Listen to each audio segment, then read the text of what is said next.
une intervention à deux voix, donc sur le thème que vous pouvez trouver dans le programme de cette école d'hiver, musicien médiateur dans la cité, un nouveau métier, point d'interrogation. Voilà, avec des mots-clés qui nous semblaient importants pour croiser un peu à la fois nos expériences par rapport à ce que nous vivons ici à l'EMU depuis quelques mois maintenant, et puis aussi par rapport à nos parcours parallèles, qui nous ont menés l'un et l'autre à nous positionner, nous questionner sur ce champ de la médiation. Alors on vous propose une intervention en trois temps à deux voix. Il y aura peut-être des interactions entre nos temps aussi. Pour faire du Dalcroze, hein. C'est le seul moment avec la méthode Dalcroze que j'ai compris comment faire du 3-2 en fait. Donc le premier mouvement musical. Le premier temps sera consacré à une question un peu d'état des lieux, du développement des formations à la médiation de la musique dans le supérieur. Ensuite, nous interrogerons cette notion de musicien médiateur. Et puis, nous reviendrons sur spécifiquement les actions, les activités que nous développons ici au sein de l'EMU. Alors, un constat pour démarrer cette intervention, c'est qu'il y a une vraie progression, en fait, sur les formations qui sont proposées au moins depuis une dizaine d'années dans les établissements supérieurs, qu'ils soient des établissements d'enseignement spécialisés ou en musique, bien entendu, ou des établissements d'enseignement généralistes dédiés à la musique, comme les cursus universitaires en musicologie ou en pédagogie, particulièrement ici en Suisse.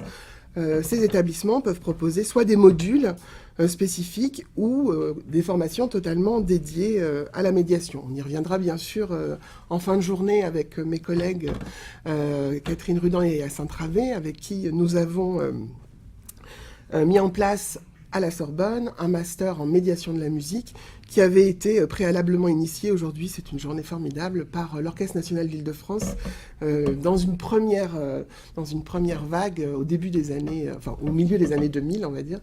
Et Vanessa Gastoff représente ici l'Orchestre national d'Île-de-France. Donc, on va pouvoir vous parler de toutes ces choses-là dans les détails au cours de la journée.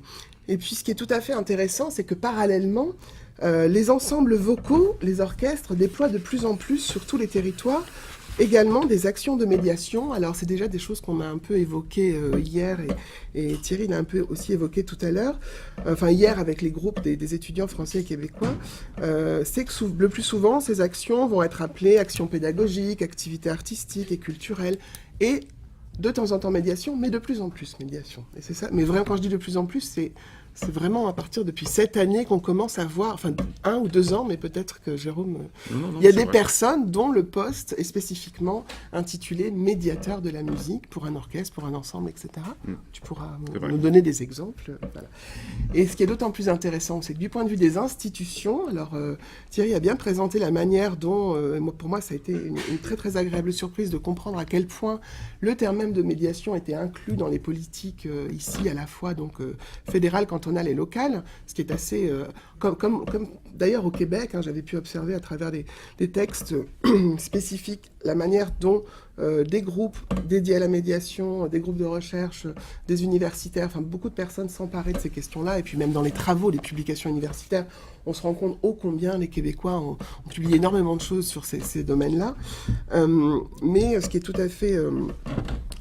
ce qui est tout à fait intéressant, c'est donc que ce terme de médiation est de plus en plus valorisé. Et au niveau des ensembles, donc je voulais vous dire des ensembles et des lieux donc, de musique, par exemple, je vous renvoie au rapport qui vient d'être publié par la FEVIS. Donc la FEVIS, c'est la Fédération des ensembles vocaux et instrumentaux spécialisés qui existe en France, qui est un organisme qui a été mis en place en 1999 par des ensembles tels les Arts Florissants ou les Talents Lyriques, et qui vient de rendre public un rapport sur médiation et action pédagogique qui date d'octobre 2017, qui est un rapport tout à fait conséquent, c'est-à-dire que c'est un rapport spécifiquement dédié. Ça a été l'enquête spécifique sur ces questions-là, réalisée par la FEVIS, et ça nous montre aussi un intérêt croissant pour ces questions de médiation, à la fois de la part des professionnels de la musique, qui donc dédient vraiment des activités dans ce sens-là. Parallèlement, je je vous encourage aussi à prendre connaissance du tout dernier numéro de la revue de l'Observatoire des politiques culturelles de Grenoble, le tout dernier numéro qui s'appelle l'Observatoire, donc paru il y a quelques semaines, est totalement dédié à la médiation culturelle. Et je vais en faire écho juste après, dans quelques minutes.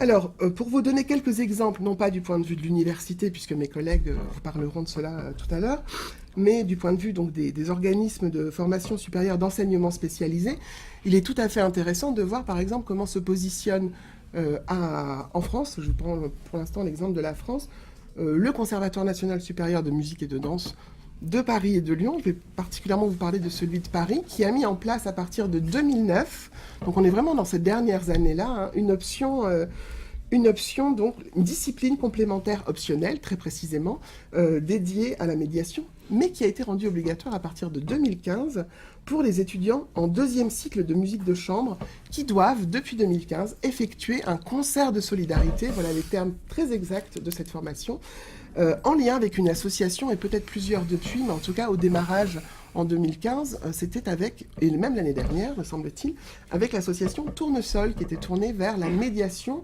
hors les murs, en direction par exemple des hôpitaux, voilà, où les musiciens du CNSM allaient donc dans les hôpitaux faire des concerts de solidarité. Donc voilà un exemple très très précis et une évolution très nette de la place que la médiation prend dans une institution de formation supérieure. Voilà, et nous pouvons nous en parler aussi de manière tout à fait évidente, puisque avec ma collègue Yacine Travé, nous intervenons aussi dans cette formation, pour laquelle nous avons un partenariat avec notre Master 2 médiation de la musique depuis 2012, avant même que notre formation ouvre en 2014, où nous participons à la partie théorique de cette formation. Je vous ai amené là, si vous voulez, pour vous faire circuler la maquette de cette année, pour vous montrer quel est le contenu de la formation à la médiation de la musique au CNSM. Donc voilà. C'est léger. C'est très léger. Non, c'était pour montrer que c'est léger ou c'est pour montrer c'est pour montrer quel est le contenu dont je vais vous donner quelques indications. Alors, les objectifs. L'objectif principal de cette formation, c'était bien de transmettre autour de la musique vivante un message accessible à un public de non-spécialistes et en particulier les scolaires. Alors bien évidemment, la question des publics, on y reviendra, c'est très souvent, Thierry l'a déjà évoqué tout à l'heure, souvent les scolaires, les jeunes publics qui sont désignés pour développer ces actions de médiation. Les objectifs de cette année, je les trouve intéressants parce qu'on peut aussi s'y retrouver par rapport aux missions qui nous sont données ici. Transmettre autour de la musique vivante, donc je vous l'ai dit, un message accessible à un public non spécialiste.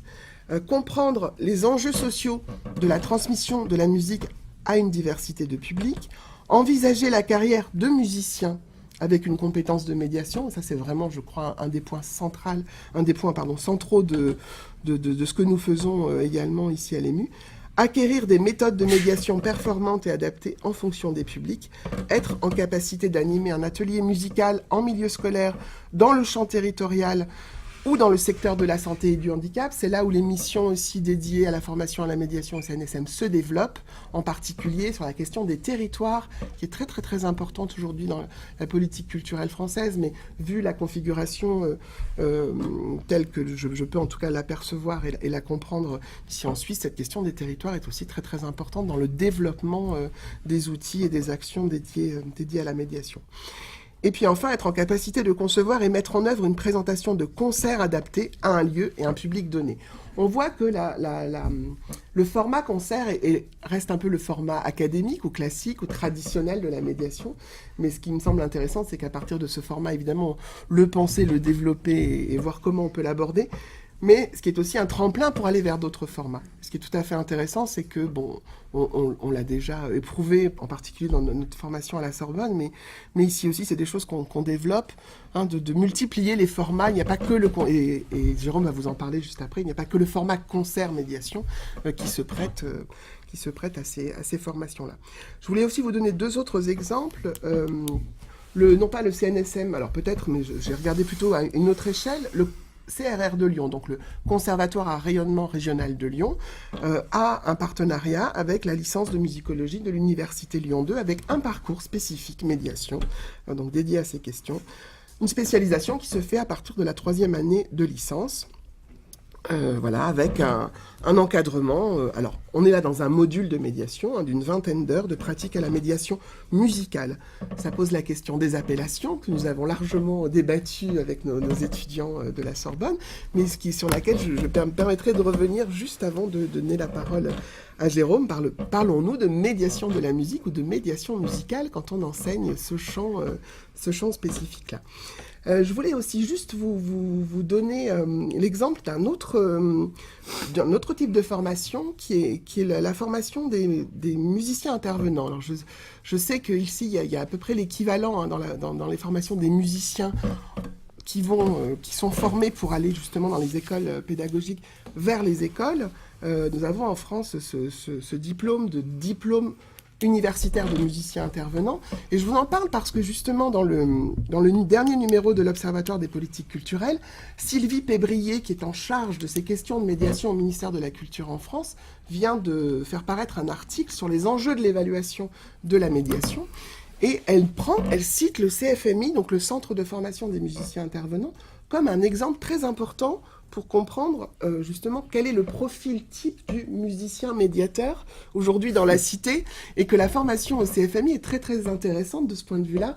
Et alors j'en suis tout à fait contente puisque j'enseigne un module en médiation aussi au CFMI depuis quelques années, qui est vraiment une formation où, pour le coup, les musiciens ont vraiment sont des pieds dans la cité, puisqu'ils sont dans les écoles à moitié de temps dans leur formation de musiciens, donc avec ce profil tout à fait spécifique du musicien au départ, qui devient complètement médiateur, en tout cas à mes yeux. Voilà, donc la question qui se pose à nous maintenant, c'est de se demander... qu'est-ce que ça veut dire musicien médiateur? Alors souvent, on tourne l'expression au moins de la manière suivante, telle qu'on la présente dans le programme pour cette école, c'est-à-dire musicien médiateur ou médiateur musicologue, mais je pense qu'on peut retourner dans tous les sens, c'est-à-dire se poser la question du médiateur musicien ou du musicologue médiateur, en fonction du point de vue qu'on adopte pour penser l'objet de la médiation. Je pense qu'on peut, en tout cas même personnellement, mettre un terme devant l'autre ou inversement par rapport aussi peut-être à son engagement vis-à-vis de la médiation. Donc je pense que plusieurs évidemment profils professionnels peuvent convenir, sans évidemment oublier celui de médiateur de la musique, mais qui parmi tous les musicologues, les musiciens, se pense avant tout médiateur de la musique. Enfin, ça pose toutes ces questions d'appellation qu'il me semble intéressant de développer. Donc nous, on va tenter de résoudre peut-être, en tout cas de lancer des pistes sur... résoudre, non, très mais ambitieux. Lancer des pistes sur ce profil du musicien médiateur.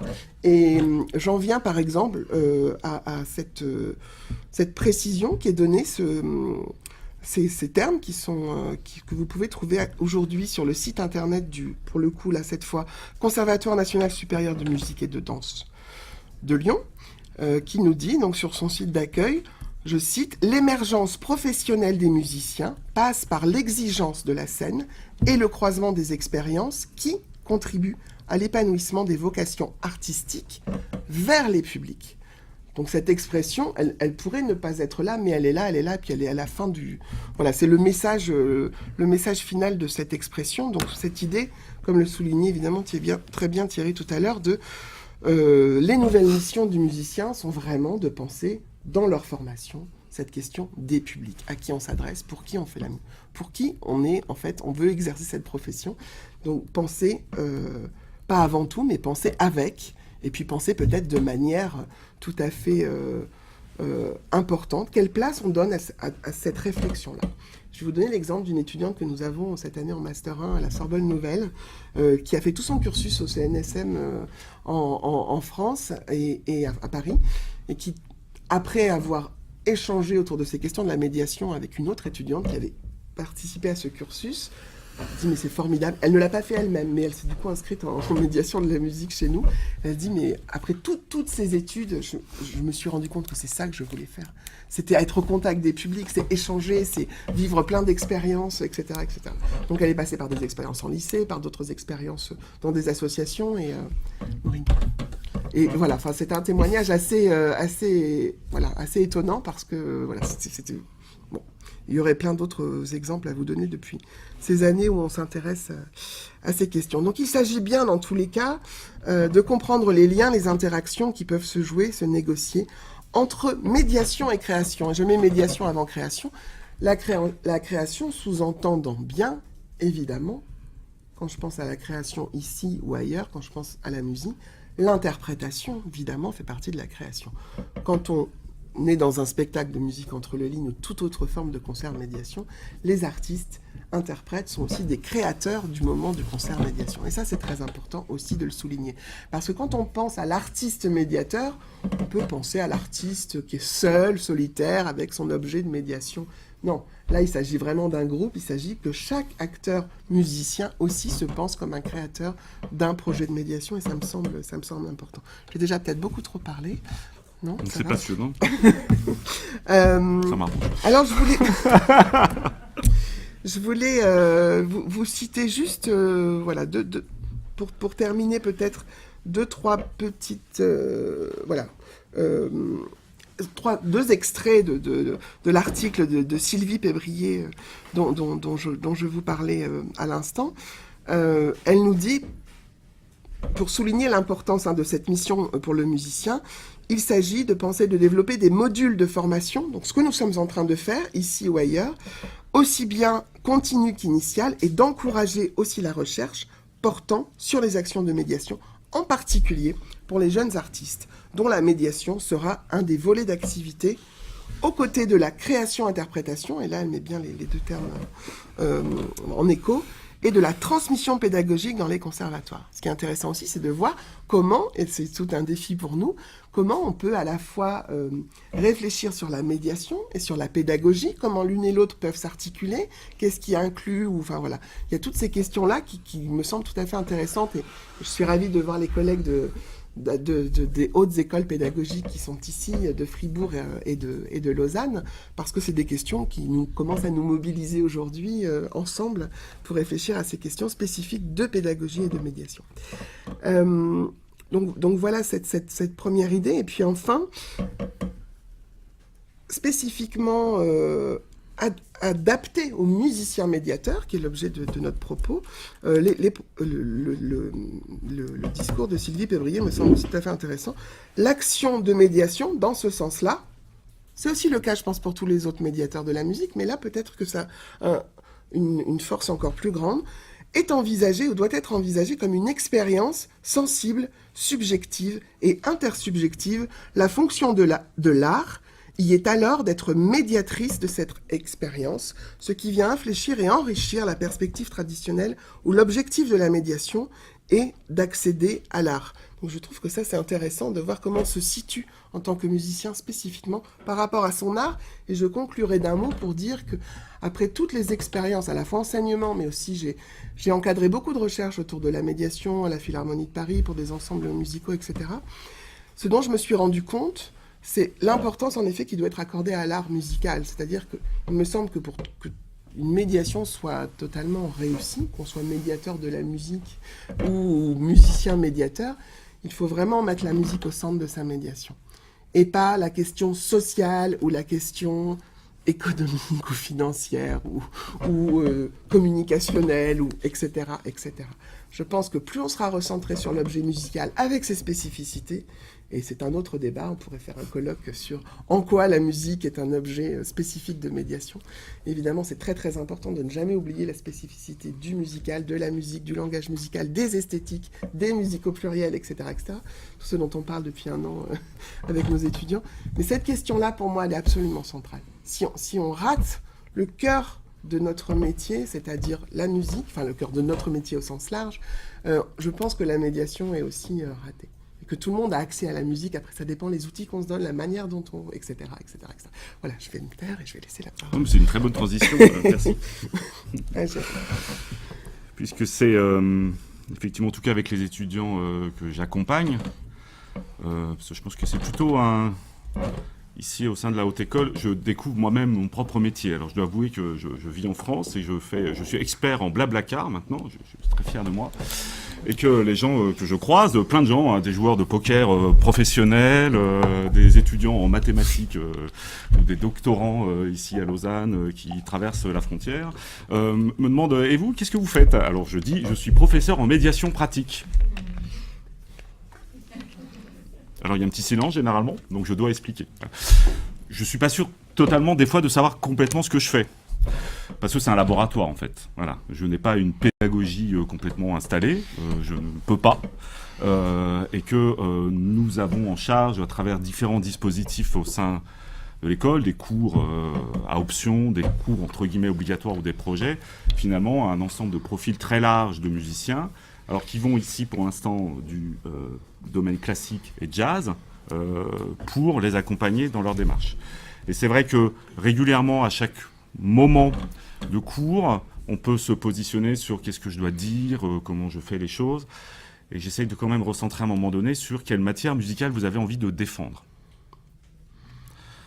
Qu'est-ce que vous avez comme sujet, et après on va peut-être objet musical, et peut-être après on va en tirer quelque chose, et non pas se poser le questionnement inverse en disant j'ai tel public, et qu'est-ce que je vais finalement, qu'est-ce que je vais faire de ce public-là. Même si on peut de toute façon travailler les deux. Je vais faire juste une petite aparté, parce que j'ai une casquette en France qui est celle de l'éducation nationale. Alors j'ai pas de mission particulière, mais il se trouve que je suis aussi prof de musique en collège, ce qui fait déjà peur à tout le monde généralement. Donc là, généralement dans le milieu culturel français, quand vous vous adressez à des grandes institutions, vous dites que vous êtes prof de musique en collège, généralement vous avez des gens qui se tournent et qui vous tournent le dos. Hein. Ça c'est très important, c'est-à-dire que nous avons, mais c'est pour aussi nos amis d'outre-Atlantique, il faut bien préciser qu'il y a une grande séparation entre le milieu, enfin il y a eu une grande séparation entre le milieu culturel, les musiciens et les artistes, et d'un autre champ finalement de l'accompagnement de la musique qui est celui de l'éducation nationale. Je trouve très intéressant l'exemple du CFMI, puisque là on est entre les deux, et c'est une spécificité de ce niveau-là d'enseignement, puisque les musiciens sont musiciens intervenants, et à partir du moment où vous passez dans le secondaire, nous sommes professeurs d'éducation musicale. Nous ne sommes plus musiciens. Or, dans ma pratique tous les jours, je fais de la musique. Hein. Voilà, c'est-à-dire qu'un prof de littérature ne va pas écrire un roman, mais moi, avec les gamins, je suis bien obligé de faire de la musique. Voilà. Sinon, ça devient vite lassant. Enfin, même si on peut faire des grands cours sur la tétralogie de Wagner, mais ça dure 2 secondes. Voilà. Donc, mais il y a une grande différence, et finalement, on voit depuis, je suis rentré dans le métier, dans le domaine de la culture, tout en étant le pied dans l'éducation nationale en 2000. Je vois non pas le chemin se fusionner, parce que de toute façon, on a besoin de pédagogues, on a besoin d'artistes, mais en tout cas, se mettre en place par l'injonction politique aussi, hein, de plus en plus, entre les institutions culturelles subventionnées, qui est très large en France, et évidemment l'éducation nationale, dans tous ces domaines, c'est-à-dire des rapprochements qui obligent en fait les institutions, dans une certaine mesure, à forcer la réflexion entre je suis musicien, c'est un service public, et je ne peux pas être que le service public pour aller faire des concerts devant un public. Alors, je déteste la phrase du CNSM de Paris, je vais faire des concerts pour les non-spécialistes, parce que je pense qu'on est tous non-spécialistes en permanence. Voilà. Et je trouve que déjà, l'idée que l'institution jacobine française, robespierriste, puisque ça a été créé par Robespierre pendant la Terreur, comme quoi la terreur de la Révolution française n'a pas que eu des... Voilà. Et le Louvre aussi. Mais l'idée était que les musiciens essaiment sur le territoire français pour donner la musique. Donc on retrouve finalement cette notion-là. Mais l'idée quand même qu'il y a un public non spécialiste ou de spécialistes, c'est quand même... Voilà, on voit bien le chemin et comment on essaye de casser les choses. Et finalement, je suis confronté à des fois ce genre de paroles de la part de certains étudiants ici, je dois l'avouer, même s'il y en a, je ne connais pas tous, ne me tuez pas, mais c'est une réalité, c'est-à-dire comment je vais m'ouvrir finalement à un autre public ou simplement au public. Voilà. Alors j'ai eu une pratique assez large et finalement, moi j'aime bien m'adresser à tous les publics. Je pense que le procédé est le même et qu'on a tendance à cerner un peu le champ de la médiation sur le public scolaire. Après tout, un public lambda, déjà vous êtes lambda non spécialiste. Ça fait beaucoup de choses dans la vie, hein, ça fait mal, c'est pas très agréable. Mais en tout cas, de pouvoir travailler à ce qu'on est. Voilà. Alors, en travaillant avec Cécile, je me suis dit, est-ce que Lang Lang est un médiateur ? Vous connaissez Lang Lang ? c'est le plus beau des médiateurs de la musique. Il a une marque de chaussures chez Nike. Ouais, il y a des chaussures Lang Lang. Eh ben, les chaussures Lang Lang. Ça dit que c'est Adidas. C'est Adidas, pardon. J'ai pas le droit de faire des. Si j'ai le droit de faire des pubs ici. Non, non, je sais pas. Est-ce qu'il y a un règlement fédéral sur la question de la publicité mais c'est intéressant. Est-ce que Liszt n'était pas son propre médiateur dans une certaine mesure? Voilà. Donc, ce qu'on essaie de travailler, en tout cas, ce que j'essaie de travailler avec les étudiants ici, c'est la double chose. C'est ce qu'on met en œuvre et ce qu'on est soi-même. Voilà. Ce qu'on est soi-même, c'est que je pense personnellement qu'un musicien, j'aime beaucoup fréquenter, est déjà le médiateur de lui-même. Et que la pratique musicale, à la différence peut-être d'un peintre qui va être un créateur, qui va peut-être avoir quelqu'un qui l'accompagne pour transmettre son œuvre, le musicien est lui-même un médiateur. Voilà. Sauf quand il compose lui-même, et encore, il est lui-même médiateur. Et je trouve intéressant, pour moi c'est nouveau aussi, mais je trouve intéressant déjà de faire entendre à nos jeunes futurs professionnels qu'ils ont déjà à avoir ça en tête. C'est-à-dire comment je suis moi-même, dès que je mets le pied sur scène, dès que je suis devant un public, je suis médiateur. Voilà. Je n'ai pas besoin de parler. La médiation n'est pas nécessairement de la parole. Voilà. Programmer, c'est de la médiation. Donc on a travaillé finalement sur Musique entre les lignes, que vous allez voir, déjà sur ce premier sujet, c'est-à-dire qu'est-ce qu'on met en œuvre. Voilà. On peut très bien, et j'ai programmé dans ma vie, en travaillant sur la programmation, on est déjà dans une forme de médiation. Peu importe l'esthétique, dans une certaine mesure. On est un groupe de rock qui décide de la manière dont il va gérer, voilà, ou un artiste de chansons françaises, francophone, pardon. Comme tu veux. Française, francophone, peu importe, va gérer son spectacle. Un soliste, je prends souvent l'exemple pour les étudiants de Sokolov, voilà, qui est absolument pas un médiateur au sens de la parole. Il va pas faire de grands discours, et il cache ses discours, il cache ses concerts. Mais en même temps, quand vous assistez à ce concert, voilà. Alors après la question est de venir, effectivement. Voilà. Mais est-ce que ça c'est de la médiation ou de la com? On fera un troisième colloque si tu veux. Alors je me souviens de la parole de David Robertson qui m'a mis le pied dans le métier, qui est directeur maintenant à Saint-Louis, qui a été directeur de l'Ensemble intercontemporain à Paris, Orchestre national de Lyon, qui m'a engagé et m'a dit Jérôme, vous allez faire de la médiation. Pas de la médiation, ça n'existait pas. C'était un gros mot, ça n'existait qu'en Suisse, d'ailleurs, dans les musées. Vous allez faire des actions pédagogiques comme à Chicago, très bien, on montait des orchestres de jeunes, plein de choses. Il me dit mais ne vous leurrez pas, Jérôme, c'est de la com.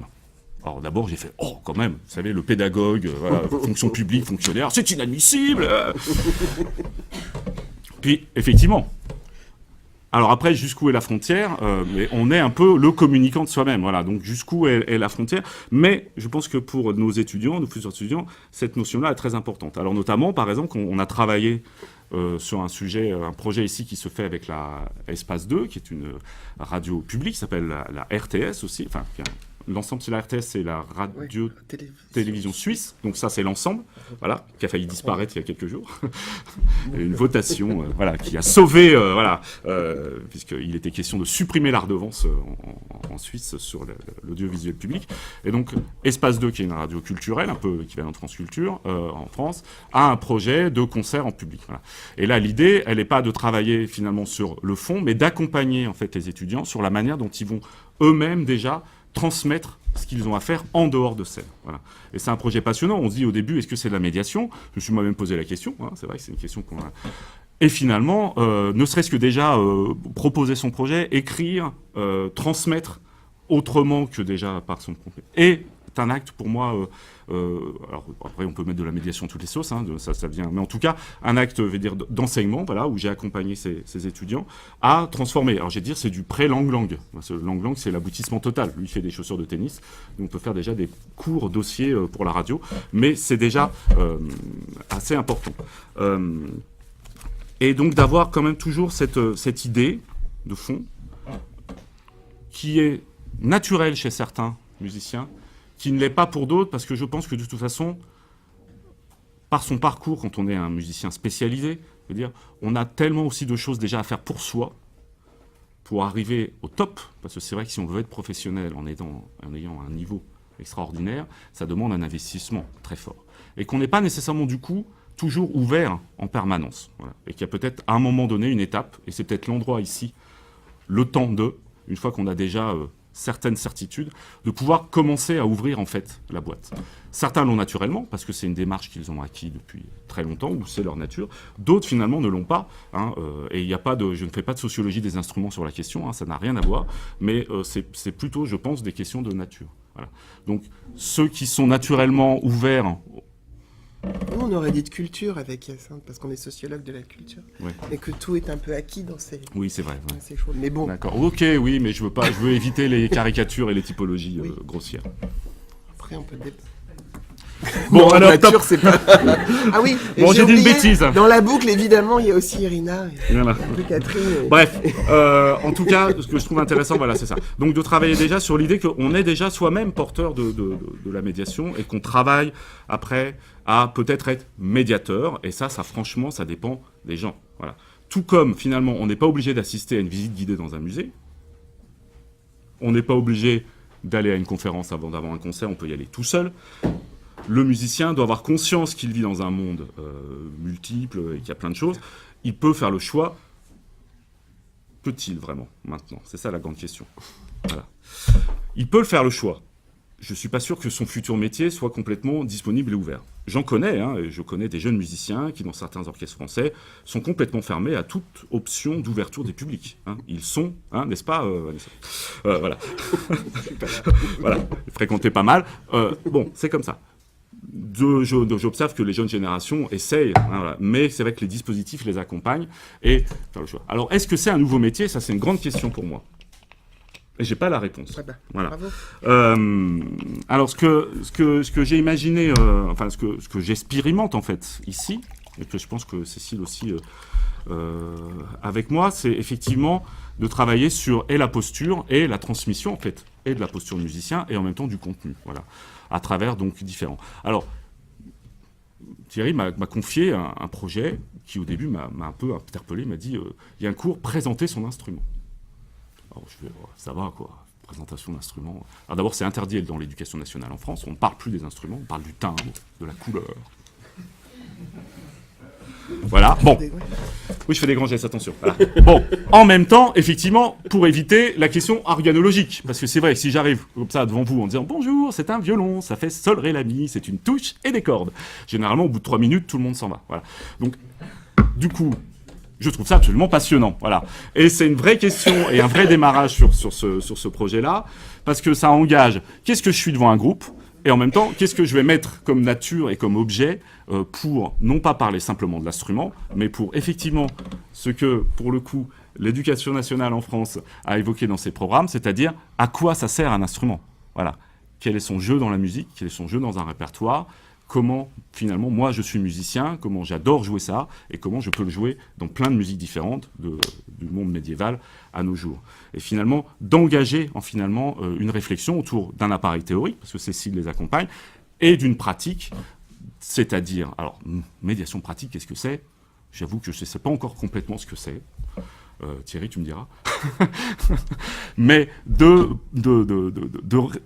mettre, en fait, de se mettre en danger, en fait. Et de ne jamais formaliser complètement les choses, comme je le fais là. Je me suis mis en danger, parce que je n'ai pas non plus complètement écrit, voire pas du tout. Mais de pouvoir, à chaque fois, réagir, tout en ayant vis-à-vis, et c'est ça qui m'intéresse dans ces nouveaux métiers de musicien, c'est d'être en capacité, en fait, d'interaction avec le public, avec les gens. Il y a la question de savoir s'ils viennent. Ça, c'est pas nécessairement le musicien tout seul de décider, il peut être dans une institution, voilà, il peut travailler là-dessus, mais c'est pas. Mais après, c'est au moment où il est sur scène, comment en fait il va avoir soit un projet à présenter, mais en tout cas déjà lui-même une manière assez fine d'interagir avec les gens, même si c'est devant la Philharmonie de Paris. Je prends souvent comme exemple, je ne vais pas prendre l'Orchestre national d'Île-de-France.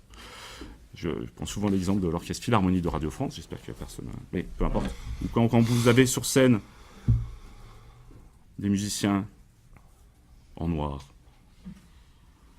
qui ont eu une réunion syndicale avant, qui ont parlé des défraiements, d'argent donc, voilà, et qui vont jouer la 5e de Bruckner, qui rentrent désespérément, en silence, que le chef arrive. et que ça commence, il y a 20 ans, on était dans le nirvana de la musique. C'était Maintenant, on est dans l'enterrement de la musique. Voilà. Et je pense que là, quand on arrive à pas personnellement, c'est-à-dire c'est d'une tristesse sans nom et ça ne correspond plus à nos pratiques. On le voit bien, ça ne correspond plus à nos écoutes. Ça ne correspond plus à un public qui arrive, qui généralement parle, est bruyant, a d'autres choses à faire, s'est pris des embouteillages, à son smartphone, l'éteint, le garde, on ne sait jamais. Voilà, on voit bien toutes ces nouvelles pratiques et que finalement les musiciens n'ont pas un nouveau métier, mais certainement une nouvelle posture à avoir, c'est-à-dire d'être vraiment... de ne pas oublier qu'ils sont dans la société, ils le sont, mais de ne pas prendre un nouvel habit quand ils sont sur scène. Voilà. Je vais prendre le dernier exemple. Le frac, qui est tant décrié, était l'habit du bourgeois parisien. C'est vrai qu'on pourrait faire des concerts en jean maintenant. Nouveau métier, nouvelle posture. Vive le jean. Ça sera ma conclusion. Là, comme ça ? Ouais. Moi, j'aime bien les costumes quand même. Non, je voulais peut-être. Non, bah écoute. Si, tu veux rajouter quelque chose ? Non, je voulais aussi souligner le fait C'était pour faire référence aux chaussures de Lang Lang, le jean. D'accord. C'est très fin, faut Ce qui pas est croire. très intéressant aussi sur la comment dire. Ce qui est intéressant, c'est de se confronter aussi évidemment à d'autres publics. Des étudiants qui n'ont pas les mêmes profils que les étudiants que nous avons en formation généraliste, par rapport à la question justement du rapport individuel à son instrument et la manière dont les étudiants ici peuvent se rendre compte de quel est le projet de l'autre, comment on peut interagir, comment ça peut nourrir mon propre projet de médiation. Et ça, je trouve que c'est particulièrement... c'est quelque chose que je trouve assez intéressant sur... Ah oui, on peut penser ça aussi différemment. Ah oui, l'instrument, on peut le penser d'une autre manière. Ah oui, des outils aussi plutôt reliés à des disciplines comme la sociologie ou la philosophie. J'aime beaucoup, et je l'ai dit finalement ici et aussi à Paris. Par exemple, le conseil de l'ouvrage de Bernard Sèvres sur l'instrument de musique, je trouve qu'il est à la fois autant adapté à des musiciens ici qu'à des médiateurs de la musique qui vont réfléchir aussi sur la place des instruments dans leur médiation. Enfin, il y a des outils comme ça qui viennent d'autres disciplines qui peuvent complètement enrichir le mode de réflexion et de faire de sa propre médiation ou la manière de se projeter. C'est à la fois évidemment l'instrument, mais c'est aussi des choses complémentaires et c'est les interactions entre les musiciens que je trouve tout à fait intéressantes. La possibilité aussi qu'offre par exemple le dispositif musique entre les lignes de rencontrer les publics, non seulement pendant le concert médiation, mais à l'issue du concert médiation. Possibilité que les musiciens puissent aller vers les, par exemple, les scolaires ou vers les familles pour échanger. Enfin, ce sont des choses, en tout cas dans le cadre de la maison, que je trouve tout à fait intéressantes pour se poser différemment des questions. On n'est plus dans le cadre du concert officiel où chacun repart soit dans sa loge, soit dans son... Voilà, il y a des petites choses comme ça, peut-être qui ont l'air de rien, sur les liens sociaux qui se créent à l'intérieur des groupes pour les musiciens. Et puis, c'est des petits détails, mais je pense que c'est important aussi pour prendre conscience de l'évolution du métier, voilà, si je puis me permettre.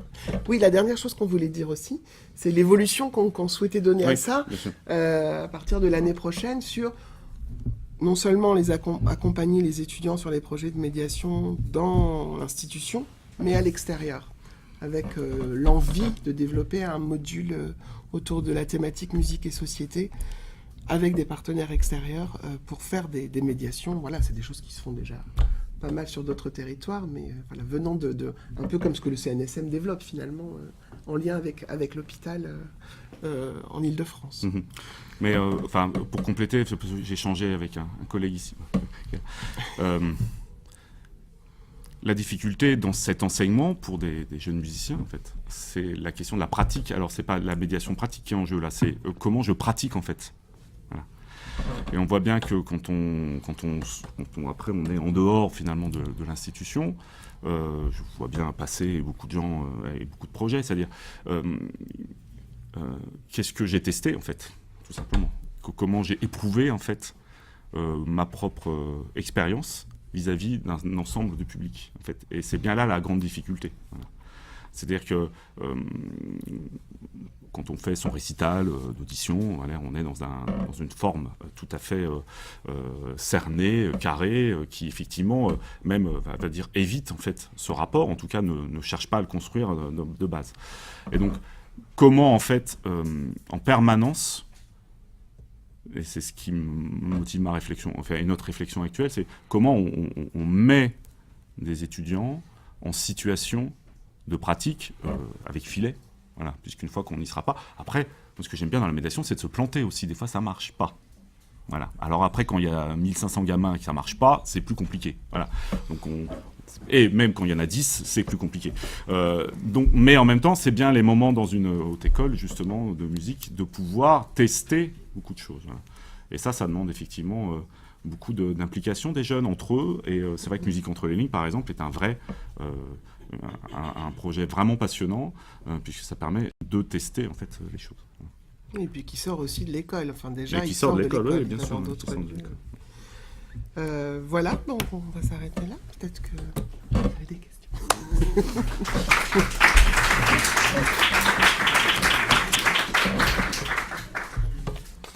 On a tenu. Oui, vraiment.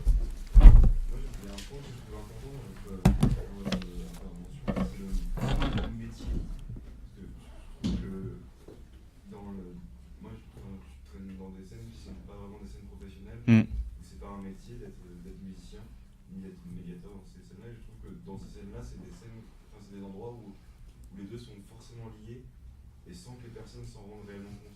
Je fais des entretiens parce que mon mémoire, je travaille sur le vieillissement de la scène punk. Et quand je fais des entretiens et que je vais voir les personnes actives dans la scène punk, je leur dis quand vous faites un concert, vous faites des entrées, il y a des stands avec des dialogues avec le public.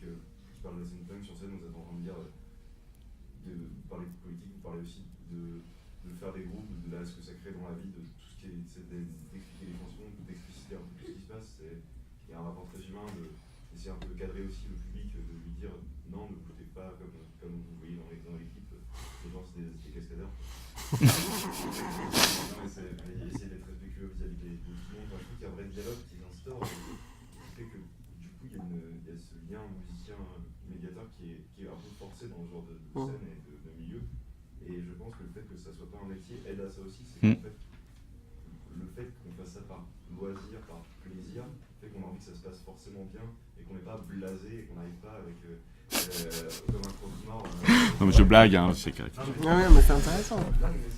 Non, mais c'est pas faux. C'est que même des fois chez le public, il y a cette sensation-là quand on va dans ce genre de concert que c'est tellement rituel que s'il y a quelqu'un qui tousse à un moment, c'est avec la fin du monde et tout va être gâché et que tous les gens sont blasés d'aller à c'est vraiment... Du coup, je pense que c'est vraiment le fait que la notion de métier fait que c'est un peu problématique, mais c'est intéressant. Qui existe depuis longtemps, sans d'une matière pas forcément amateur, mais non professionnelle. Bien sûr. Mais justement, comment après ça peut s'étendre pour que chacun puisse réfléchir à quelle position il doit avoir en fait. Alors, il y en a qui font ça naturellement, et y compris dans les domaines classiques, enfin entre guillemets classiques. Et voilà, et on fait de la prose sans le savoir, on est tous des Monsieur Jourdain, mais à un moment donné, on peut se poser la question quand on va être un futur professionnel, qu'on va être dans des institutions, qu'on va être aussi, qu'on va être partenaire du service public. Hein, on est dans des États ici ou en France où les musiciens sont, voilà, que ce soit dans des conservatoires, c'est quand même la puissance publique à un moment donné qui finance. Et donc là, il y a un moment de se poser la question, là, c'est le public. Donc il y a à bout d'un moment, enfin, moi j'étais directeur d'orchestre, la question elle se posait pas de savoir si on devait aller voir le public, si on devait jouer pour des adolescents. Et je mets la tête, c'est l'argent qu'on donne, c'est entre guillemets, j'aime pas beaucoup dire ça, c'est pas le leur. Mais à un moment donné, on a une responsabilité. Claire. Voilà. C'est pas un loisir. Notre responsabilité, c'est d'être dans cette position-là. Voilà. Et derrière, évoqué en fond dans les lois suisses, c'est la question, pour le coup, qui est émergente en France, mais qui est émergente dans toute l'Europe, c'est la question des droits culturels. Voilà. Et ça fait un double cliquet, service public, droits culturels. Je pense que tout artiste n'a même pas de se poser d'avoir la question si effectivement il doit être à la mode avec les chaussures de Lang Lang, mais si qu'il est dépositaire d'un patrimoine et pour la plupart du temps dans un secteur hyper subventionné. d'une responsabilité publique. Donc c'est plus un loisir. Alors après, on peut le faire avec la joie du loisir, et puis à un moment donné, on a l'institution, elle a quand même à un moment donné à dire, on forme les gens pour que de toute façon, après ils le font ou le feront pas, ça, on va pas suivre les gens avec des bracelets magnétiques, mais quoique, c'est peut-être pas une bonne idée, mais en tout cas, d'avoir cette idée-là, me semble-t-il. Moi, pour répondre, c'est vrai qu'on n'a pas eu le temps d'aborder la question du métier en tant que tel, comme terme. C'est vrai. Mais ce que je peux dire, c'est qu'on est à la frontière de métier, fonction, statut, rôle. Hein, c'est tous ces termes-là qu'il faudra interroger. Et il n'y a pas de fiche métier, médiateur, musicien médiateur, ça n'existe pas. Pour autant, et c'est ce que j'ai évoqué au tout début de l'intervention, c'est que nous connaissons des personnes, hein, alors c'est vraiment des questions d'individus qui vont se désigner, qui vont s'autoproclamer médiateurs de la musique, qui souvent sont à leur compte, au travail, enfin peut-être que Vanessa pourrait aussi témoigner de ça par rapport aux personnes que nous connaissons. Bon.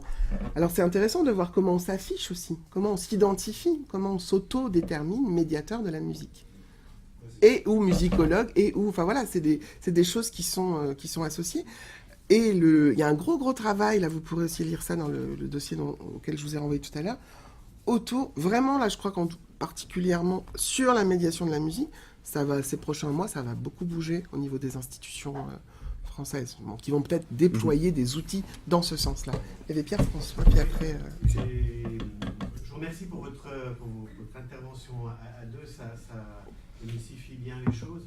Vous avez évoqué plusieurs aspects. Il y en a un qui apparaît en filigrane chez Jérôme, c'est la question de présenter son instrument, etc. C'est l'objet. Je voudrais amener dans la bataille en vilain mot, c'est celui de didactique. Je me suis posé la question si à un moment donné, on ne pouvait pas aussi structurer ou donner un statut, j'aurais pas envie de dire prud'homme, tenter que la didactique le fasse, mais je ne suis pas certain. Et disons de se dire, au fond, finalement, est-ce qu'il n'y a pas quelque part à chercher aussi une didactique de la transmission, de la médiation de l'objet musical? Je pose la question juste comme ça. Dans quelle mesure c'est un projet, dans quelle mesure c'est formalisé, où ça se formalise, où ça se... Sans que je fasse l'apologie de la didactique. Non, mais c'est... Je pense que c'est à travailler, c'est clair. Mais l'objet instrument ou l'objet musical au sens large? Alors voilà, j'en ferai une question. L'objet musical, l'objet musique, la didactique, ça existe. Parce que ça part. Ce qu'il fait, le temps, enfin, c'est un problème typiquement didactique. Ouais. Puis il y a la culture musicale, il y a le répertoire, il y a etc. Enfin, ça va au-delà de... Il y avait Céline, et puis après... Enfin, je ne sais pas dans l'ordre, en fait. Le cursus musique actuelle n'est actuellement pas inclus la médiation. Pas encore. Pourquoi? Alors c'est... Ouh Thierry. Le cursus de musique actuelle au sein de l'institution n'est qu'un bachelor. Ok, est-ce que vous n'avez pas peur que ça suggère ou que ça induise des biais dans le métier musicien? Ça risque pas, parce que moi, je peux vous dire que je leur parle de toutes les musiques. Non. C'est une grande aventure aussi d'ouvrir une institution de musique actuelle, parce que ça pose un certain nombre de Question, hein. Donc je pense que c'était sage que l'institution commence d'abord par un cursus bachelor qui, ici, n'est pas professionnalisant. Peut-être ensuite on pourra ouvrir un master. Mais voilà, il faut déjà se servir de ce laboratoire avant de se lancer. C'est juste ça la logique. Enfin, sur ce qui est Une de la question d'esthétique. transmission... Non, mais parce que je trouve très intéressant, monsieur qui travaille sur... Céline, par exemple, forcément... Céline, moi je travaille sur toutes les musiques et particulièrement sur la chanson francophone. Donc, même si on est dans un cursus classique, ils entendent parler d'autres musiques avec moi, j'en suis désolée. Non mais au sens où voilà, et puis ce travail particulièrement là, par exemple sur Planète Musique ou d'autres programmes, où l'année dernière Thierry avait développé aussi des programmes autour du croisement des esthétiques musicales. On est complètement dans cette réflexion, même aussi par rapport à d'où on vient aussi, c'est important. Ça vient, mais c'est vrai que de toute façon ça vient aussi parce que c'est l'identité de cette école. Je veux dire, c'est pas anodin d'ouvrir d'abord le jazz et ensuite aussi les musiques actuelles. Mais ça bouleverse pas mal de certitudes aussi. Ça vient aussi. Michel? Oui, en fait, merci à tous les deux. C'était très intéressant. Je ne cacherai pas que pour le moment, j'ai un doute personnel sérieux sur la question du métier de musicien médiateur. Moi aussi. Dans la mesure où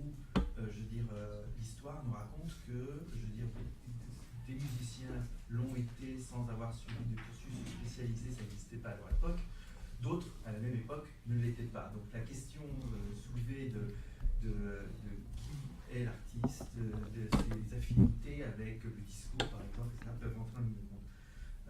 Mais je voudrais revenir sur la question de la tension qui est sous-tendue par une intervention notamment de Jérôme sur médiation versus communication. Alors pour un américain, je veux dire, il y a un petit côté cynique dans notre histoire, dans la mesure où, au fond, la plupart des organisations artistiques, qu'elles soient liées à l'État en étant subventionnées à 70, 80, 90%, ce qui est du rêve pour les Nord-Américains. L'orchestre symphonique en Amérique du Nord est subventionné au maximum à 25-27%. Ouais, là c'est le. Ça c'est quand c'est comme c'est une étoile du pays. Donc en fait, je veux dire, l'enjeu il est clair. C'est-à-dire il faut remplir les salles. Bien sûr. Et alors, c'était la question intéressante soulevée tout à l'heure sur le fait qu'on parle de musique classique. C'est certain que pour les États, pour les institutions donc, qui sont soutenues par l'État, là, il y a un enjeu majeur. Et c'est soulevé par la question donc, on est redevable auprès des payeurs d'impôts. C'est-à-dire, si on subventionne à 80 ou 90% une institution, on s'attend à ce que l'institution donc, rende le service auquel... Alors chez nous, en fait, il y a un mélange qui s'opère actuellement. Je peux dire que, suite aux travaux qu'Irina et moi faisons depuis quelques années à l'Université de Montréal en médiation, on a vu des organisations changer leur fusil d'épaule et même certains carrément créer des départements où le mot communication a disparu et remplacé par médiation. Donc l'Orchestre symphonique de Québec, il y a une directrice donc, de médiation culturelle et projets spéciaux et ça inclut... ça ne inclut pas le marketing, mais la question des communications est incluse. Moi, je souhaiterais qu'au fond, chez nous en tout cas, il n'y ait pas donc, une espèce de fracture disciplinaire avec de la méfiance. Oh, bah oui, c'est fric, c'est épouvantable. Nous, c'est la grandeur des sciences humaines, c'est indépendant, c'est autonome. Je pense que c'est intéressant, il y a des leçons à prendre quand même, parce que honnêtement, je veux dire, dans les départements de communication et marketing, je veux dire, évidemment, c'est des opérations commerciales, mais ultimement, la mission fondamentale, c'est de faire en sorte que la machine survive, c'est-à-dire que ces institutions-là attirent du public. Et derrière ça, il y a quand même l'intention d'offrir une expérience enrichissante, font comme ce que le discours de la médiation semble vouloir instituer, c'est-à-dire l'importance, c'est l'œuvre musicale, c'est l'expérience, etc. Donc, c'est un commentaire plutôt, je veux dire.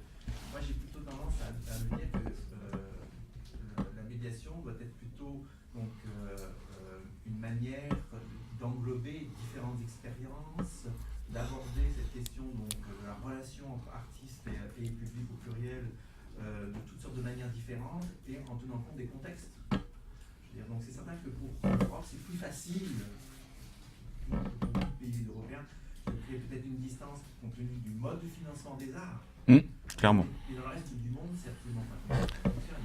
Et il y a des opérations de médiation de la musique en Amérique du Nord ou en Australie ou même en Angleterre où c'est un régime un peu plus mixte, genre qui sont tout aussi puissantes et remarquables au niveau, je dirais, sciences humaines, sciences de l'esprit, etc. Non, mais c'est pour ça que je lançais un peu moi la pique en tant qu'Européen, parce que David Robertson est un bon Américain pur souche, de Californie, donc et évidemment moi ça m'a interpellé. J'étais jeune, je sortais de ce moule, et en fait on a créé un orchestre des jeunes sur le modèle de Cleveland ou de Chicago à Lyon. Il m'a dit mais ce n'est pas que une action artistique, c'est une grosse opération comme Jérôme, évidemment. Et effectivement, sur le fond, c'est, alors avec beaucoup de moyens, voilà, mais c'en est une, et ça marche. C'est vrai que je vois 20 ans après des jeunes qui finalement ont un lien avec cet orchestre ou avec cette institution tellement fort qu'ils vont aller le défendre à corps, voilà, et c'est génial, voilà. Et je trouve ça intéressant de le mêler, en tout cas d'avoir quand même pour des étudiants, l'idée qu'ils ne vont pas nécessairement être des étudiants en communication avec les outils qui vont avec, mais que de toute façon, il y a derrière de toute façon un enjeu qui est très important, malgré le financement très subventionné. De toute façon, moi j'ai vu l'évolution en 20 ans. Maintenant, les opérations de médiation, d'action culturelle, de pédagogie, quand j'ai commencé à Lyon, elles étaient autofinancées par les institutions.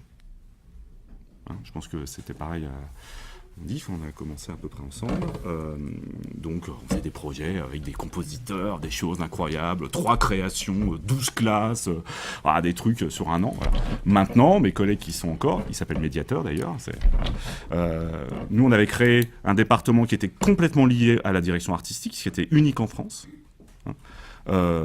Et en fait, maintenant, la plupart des opérations sont financées par des apports extérieurs.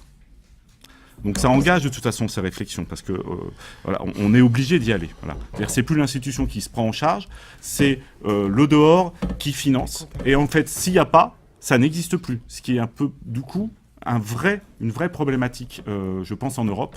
C'est-à-dire que le secteur subventionné se réduisant, en fait, qu'est-ce qu'on va réduire d'abord, hein, voilà. Et là, moi, je trouve la tension qui existe, c'est qu'effectivement, les jeunes musiciens vont devoir changer, non pas de métier, mais de posture, de regard au monde, voilà, et que les institutions, ça peut être, alors en France, les scènes de musique actuelle sont aussi subventionnées, hein, les SMAC, c'est aussi de l'argent public, hein, donc, et qu'est-ce qu'on en fait, voilà. Et en même temps, donc du coup, tout ce qui est médiation, hop, se coupe.